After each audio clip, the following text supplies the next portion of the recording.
Hey guys, welcome back to Ask Dr. Ada.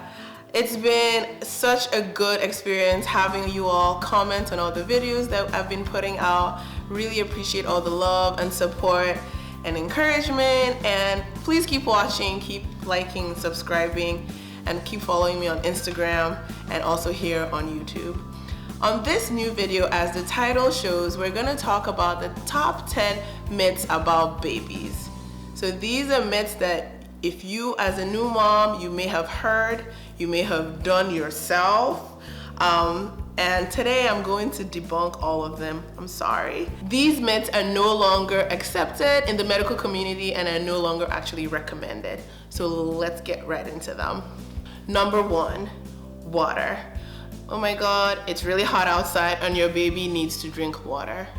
Babies under the age of 6 months actually do not need any plain water because their kidneys, which is the filtration system of our body, is pretty immature, and if you give them too much water, they can actually have something called hyponatremia, which is very bad for their body and their brain. So if you're breastfeeding, the amount of water the baby gets from milk is sufficient, and if you're formula feeding, if you mix the formula exactly as it's described on the formula box or the formula tin, that's the only amount of water that the baby needs.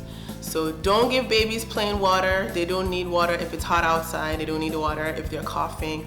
You can give them breast milk or formula until they're 6 months old, because then they're mature enough to process water.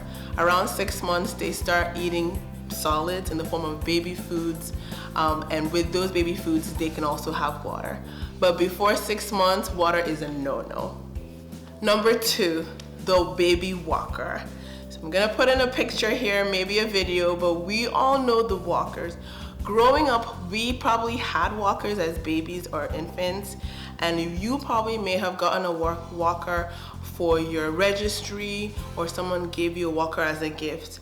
Walkers were thought to help babies walk because they have wheels on them and the baby's feet can touch the floor. However, lots of studies have shown that walkers are actually very dangerous because the babies are able to reach things that they otherwise wouldn't be able to. Sometimes they roll really fast on the floor, either like the carpet or the wood floor, and there's a high risk of accident, especially if you live in a place where there's stairs or the baby's on the walker upstairs, and there are lots of accidents where the babies fall down the stairs, or the babies are able to reach up to stovetops or reach up to countertops where moms are doing their hair and doing things like that. So we don't recommend the walkers. The walkers don't actually also help the baby learn how to walk because the baby is not putting pressure on the right parts of their feet when they're in the walker. So if you want to teach your baby how to walk, first of all, let them develop on their own like they typically should. Some babies walk by 9 months. The average baby walks by 12 months. And if your baby is not walking by 15 months, that's delayed. So if your baby is in between 9 months and 15 months, you can teach them how to walk by holding them yourself, and they can do those little cute baby walks. Or you can get the little walkers that look like shopping carts that the baby pushes, because those walkers truly help the baby learn how to walk. And we don't really recommend those walkers until the baby's until the baby's at least 9 months old. So there's no rush. Your baby's gonna walk eventually. Let them develop on their own. Number 3, there's this thought that people feel like, oh, babies, you don't want to over carry the baby, you don't want to over spoil your baby. Please, you cannot spoil your baby. Babies need to learn what is affection in terms of what is safe. They need to learn that from their parents, their grandparents, people who care for them. They need to learn that when they're crying, when mom comes around or dad comes around and holds them, they're in a safe place. So because your baby's crying and you feel like, I don't want to spoil my baby, don't let your baby cry for unnecessary amounts of hours. Sometimes the baby's actually crying because there's something wrong, right? They're wet, they're hungry, they're tired, it's too hot, it's too cold, or they're just, very irritable, or, they need that affection from you. So there's nothing ever like spoiling a baby. I always tell my parents that You can't spoil a baby from age newborn to age 1 year old. Be affectionate. Let the baby or the infant know that you're their happy place and you're their place to be comforted when they're feeling sad or down or things like that. So there's no such thing as spoiling a baby. Keep spoiling a baby, I said so. Number 4, all babies potty train at the same age. Not true. I'm saying this because I am having currently lots of personal experience. Kemi, as vocal as she is, as independent as she is, she has shown me that she's going to potty train when she wants to potty train. And I am not forcing her to potty train. She's the one directing when she will fully potty train. So there's no such thing as all babies potty train by the time they're 2, all babies potty train by the time they're 2.5 or 3. Majority of babies have potty trained by the time they're 3, and so we're all working towards that. But potty training is such an individualized milestone for development that you have to not push your babies to be potty trained. You have to take cues from them.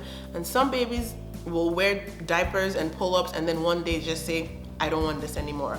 I want underwear.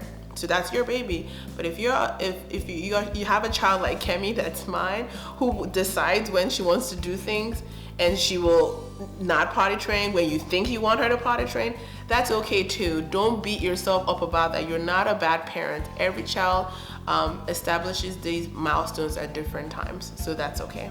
Number 5, the flu vaccine. So if you live in this part of the world, so in the northern hemisphere, it's wintry around now, so it's very cold, and in these parts we have influenza, which is a virus that causes high fever in the people who get it, babies, adults, anyone. It causes high fever, body aches, and it can cause a lot of other symptoms like cough, cold, things like that.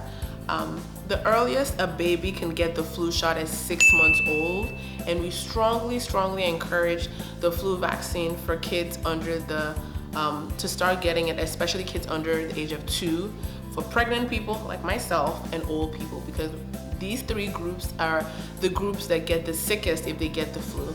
Now, there's this common myth out there that the flu vaccine causes the flu. So let's debunk that, okay? Give me some time.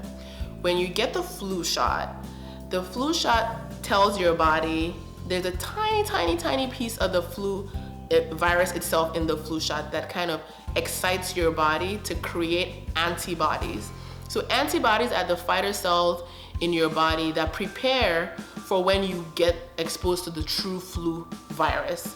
So you get the flu shot, your body takes 2 weeks to create those antibodies. So let's say you get the flu shot today, but you got the flu shot late in the flu season, and you go to school and your friends at school gave you the flu virus. Well, if it hasn't been 2 weeks for your body to fully develop the antibodies, you will get the flu. And then you come into the clinic and you say, Dr. Ada, I have the flu. I got it from the virus, the flu shot. No, you didn't get the flu from the flu vaccine. You got the flu, yes, from your friend because it was already flu season. You didn't get the flu vaccine early enough. And that's why you got the flu. Now, there are also many types of the flu. There's flu A and there's flu B. A lot of times when people get the flu, they get one. They get like flu A type, and you're really sick with fever and body aches. If a person gets the flu, I always tell them, you know, we either may treat you or may not treat you depending on certain things. But if we do treat you, you come back in about a week and still get the flu shot, because the flu shot is going to protect you against the other type of flu that you didn't get yet. So babies should please get the flu vaccine. They get the sickest from the flu. There's been a record high numbers of influenza this year all over America. And I still get moms who try and tell me they don't want to give the 6-month-olds the flu vaccine. But a lot of times I win because I tell them this and then they get really nervous, because we do have babies who are in the hospital, in the ICU from influenza, and who actually die from influenza. So please, the flu vaccine does not give you the flu, and always immunize your 6-month-olds when it's flu season. And final point about the flu, when your 6-month-old first gets the flu vaccine, it is separated by a month. So you actually get 2 flu shots the very first time you get the flu shot.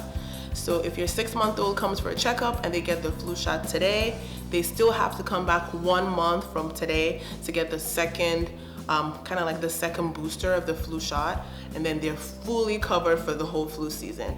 Then starting next year, when they're old enough, they'll only get 1 every year. So please get the flu vaccine. Don't skip it. It does not give you the flu.